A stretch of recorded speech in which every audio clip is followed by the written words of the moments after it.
I'm super excited to be bringing you this video.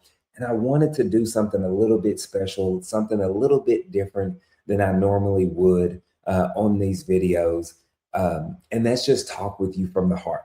Okay. If you are somebody that is wanting to transform your life in 2026 and get started in real estate investing, this video is for you, right? If you've been on the fence, if you've been kind of on the sideline, not knowing where to start or how to start, on this video, I'm going to be sharing with you things that have served me very well over the years.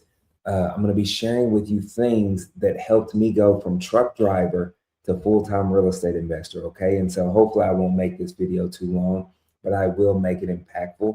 I have 4 points that I want to share with you that I think can help you transform your life, all right? And so as I mentioned a moment ago, if you're just now tuning in and this is the very first time that you're seeing me, my name's Clifford Walker, all right? Known as the Cowboy Closer. And as I mentioned a moment ago, I was a truck driver when I got started in real estate investing. I got started in 2019, okay? And so I had absolutely no experience when it came to flipping houses, buying houses, doing rentals, doing wholesaling, all of that creative stuff, right? I was as green as it came. Y'all, I was a long haul truck driver. I didn't know how to talk to people, none of those things, okay? There are no fancy degrees back here on the wall, anything like this. And so, number one, I know it's extremely cliche to say, but if I can do it, you can do it. I just need you to really know that, right? But the first point that I want to bring up to you is that you need to find a mentor, okay?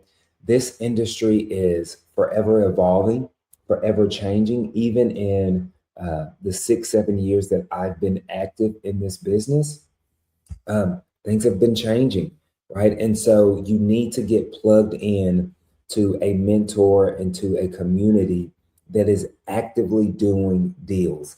You see, there's a lot of people out here that are maybe teaching something that they've done 10 years ago, 20 years ago. Okay, well, times have changed and things have changed. All right. And so it's important to have somebody that you can lean on, right? When things come up, when things pop up. That is extremely important here. So find a community. And I'm not just saying that because I have a coaching community, right? I'm saying that is because that is what really changed my life when I invested in myself, right? And something also happens when you take that leap of faith and you invest in yourself a lot of the times, right? When you actually put your money where your mouth is. Now, it's the same thing when we go to college, right? We're typically paying, right, to get some type of degree to work in a current field or career. The same thing applies here. Why would you not go and get a mentor, a coach, somebody that can help you? And this is some numbers. I don't think I've shared this before on YouTube publicly, but my very first mentor that I got cost me $40,000. Okay.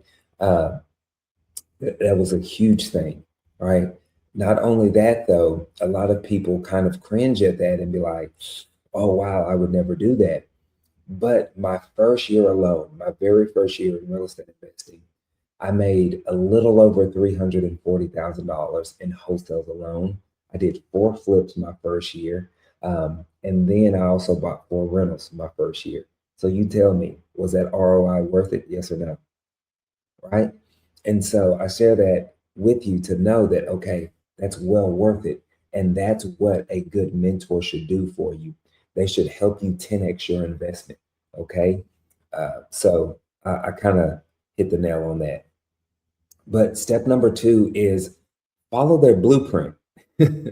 I know that this seems logical, but you would be surprised how many people don't actually follow their blueprint, right? I remember, as I mentioned a second ago, that very first mentor that I got, there was literally several of us that joined that community. And I can't tell you how many people have done nothing with the training that they were given, right? I didn't go and reinvent the wheel. I didn't go out there and try to take on the world myself, right? I literally followed the steps that my mentor laid out. Step 1, step 2, step 3, step 4. That was it. That was it. And I took the imperfect action, y'all. It's crazy to me, right? Uh, how many people don't do that? It sounds very simple, but yeah, I think that a lot of people overlook, like, do not, and here's the issue too. And we're just talking, and I pray this is valuable to you. If it's valuable, please leave a comment below. But I kind of just wanted this to be a chill video that we're having a conversation with. But anywho, um, I can't tell you when there's so many different YouTubers, influencers, people on social media sharing with you how they're doing things. Here's the thing: when you have 20 different people telling you 20 different ways, guess who's right? They're all right. Okay. Because that's what's working for them. Right. Somebody can come on here and say, hey, I'm crushing it cold calling right now, seller leads. The next person can say, cold calling sucks. I hate cold calling. This is what you should be doing. Right. And it's not that they're lying. It's just that's what they prefer to do, and it's working for them. So when you block out all that extra noise, it allows you to get laser focus and follow the blueprint that your mentor or coach laid out for you. So, step number 3, embrace the learning curve. All right. Listen, there is going to be a massive learning curve that you're going to go through when you're doing any single thing new, right? Going back to that college analogy, right? When you started college, they typically sent you, or you had to do some type of unpaid intern for the most part. Some are paid, but you get the point.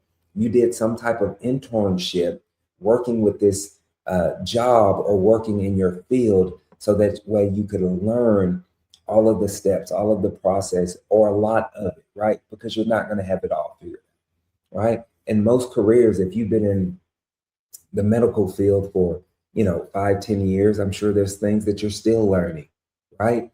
And so just embrace the learning curve. Another funny analogy that I love to share with some of my corral members is this. Do you have a driver's license? I want you to think back of the time when you first started driving. Okay. Now, some of us have to think back a lot further than others, right? But think back on that time when you first got in that vehicle, right? You were probably nervous. You were starting and stopping, right? You were hitting curves, swerving in and out of your lanes. There was a learning curve that happened, right? And God forbid that very first time you had to get on the freeway, right, is probably the scariest thing for most people, most new drivers. But somewhere along the way, the more that you got in the driver's seat and then you started that car, you started to get the hang of things, right? Now you can do it so naturally. Now, some of us are putting on makeup when we're driving. Some of us, if you're country like me, you're hanging your arm out the window, right, while you drive with one hand.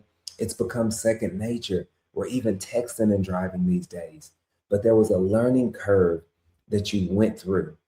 Give yourself that same grace, okay, when you're going through this and getting started. And the last point that I want to bring up to you is number 4, focus on serving, okay? When you focus on serving in this industry, it alleviates any pressure of you needing to be this grandmaster closer. You with me?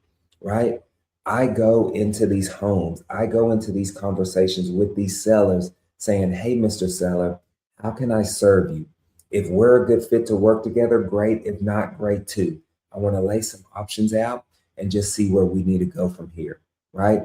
And when you focus on serving, you'll be surprised how much of an impact you make, how much income you're going to make as a result. Not only that, but the level of peace and joy that you're going to have in this industry. And longevity.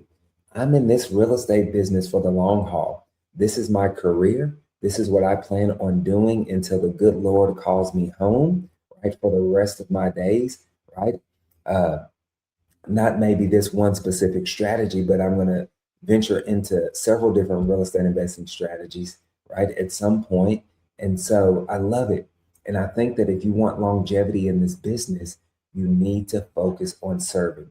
some of the most highly successful people, some of the most wealthiest people in the world always put service first. So again, I just wanted this video to be like a laid back conversation. I'm here with my coffee and just wanted to pour into y'all on this January 1st. And again, these things still apply even if you're watching this and it's April 1st or May 1st, okay? Still keep these things at the forefront and watch how much success you have in your real estate investing journey. So y'all take care, be blessed, and I'll see you soon.